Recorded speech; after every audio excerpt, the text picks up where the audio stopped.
ముందుగల మన తొలి వెలుగు ప్రేక్షకులందరికీ నమస్తే. కేసీఆర్ గారి బాధ మరి ఆయన చెప్పిండా లేకపోతే ఊహించి రాసిరా మనకు తెలియదు. కానీ ఆంధ్రజ్యోతి పేపర్లో వచ్చింది. ఎక్కువసేపు ఏం చెప్పారు, 2-3 నిమిషాలు చెప్తా, ఈయనే ప్రయత్నం చేయాలి. బిడ్డ కవిత ఎందుకు ఇలా చేసినావు తండ్రి అంటున్నట్ట. కవిత ఇలా ఎందుకు చేసింది, ఆమెకి ఏం తక్కువ చేసిన, ఆమె ఏది అడిగితే గదిచ్చిన. చిన్నప్పటి నుంచి ఇప్పటిదాకా కవిత అడిగింది ఏది అడిగినా కానీ కొండ మీద కోతినాడ తీసుకొచ్చినా కానీ ఎందుకు ఇట్లా చేసినామని అడుగుతుండు. ఎంపీగా గెలిపించిన, ఓడిపోతే ఎమ్మెల్సీ కూడా ఇచ్చిన. ఇప్పుడు మొగం బాగా లేకున్నా కానీ ఎంపీగా చేసిన.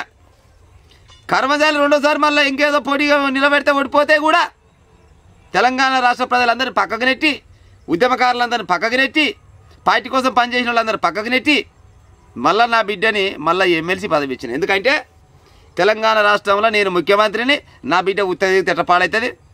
పార్టీ వాళ్ళు ఇవ్వలేమనుకున్నా కానీ నాకు పెద్ద పరగ పడుతుందా, పార్టీ నాదా అని కూడా అందరిని పక్కకు పెట్టి ఓడిపోయినాక కూడా ఎమ్మెల్సీ పదవి ఇచ్చిన.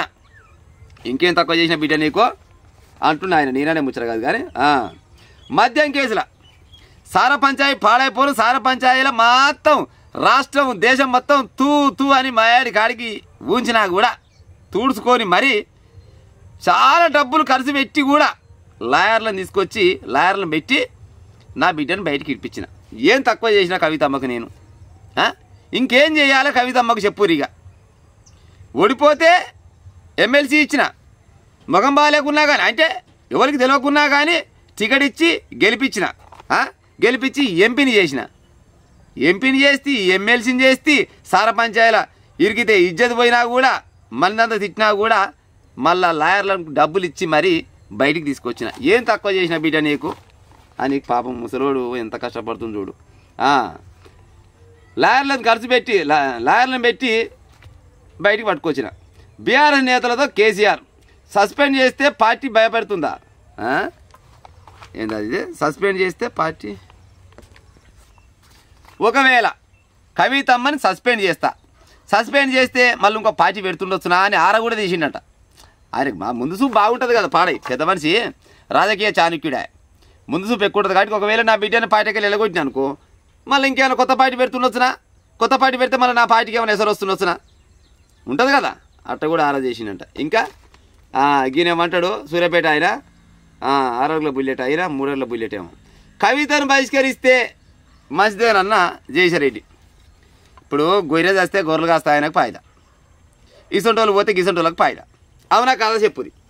ఇప్పుడు కవితమ్మనంట పార్టీకి వెళ్ళి సస్పెండ్ చేస్తే ఒరిగేది ఏమి లేదంట జయశరెడ్డి అనే మాట.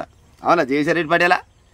కల్వకుంట్ల కవితమ్మ అంటే ఏంది నాకు అర్థం కాదు. కానీ తెలంగాణ రాష్ట్రానికి తొలి ముఖ్యమంత్రి బిడ్డే గసం ఉంటామని పార్టీకి వెళ్ళి ఎలగొడితే పార్టీకి ఎంతో కొత్త నష్టం జరగదా?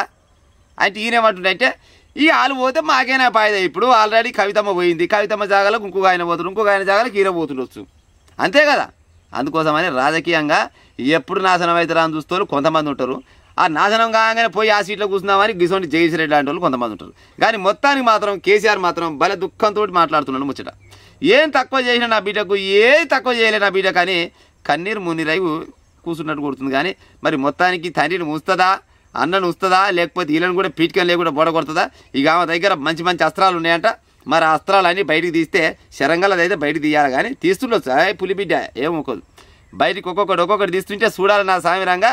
కేసీఆర్ ఎక్కడ రుకుతాడో, హరీష్ రావు ఎక్కడ రుకుతాడో, కేటీఆర్ ఎక్కడ రుకుతాడో, ఇక ఎంతమంది మరి భర్త పడుతుంది ఏమో. కానీ మొత్తాన్ని మాత్రం మరి తెలంగాణ రాష్ట్ర ప్రజలకైతే నిజాలు చెప్తానికి ఒక మంచి నిర్ణయం తీసుకున్నట్టు కొడుతుంది. కానీ ఇంటి వాళ్ళకైతే ఆగం, పార్టీ వాళ్ళకైతే ఆగం. కానీ తెలంగాణ రాష్ట్ర ప్రజలకైతే నిజాలైతే ముందు ఇంకా బాగా ఎక్కువ తెలిసే అవకాశం అయితే ఉన్నట్టు కొడుతుంది.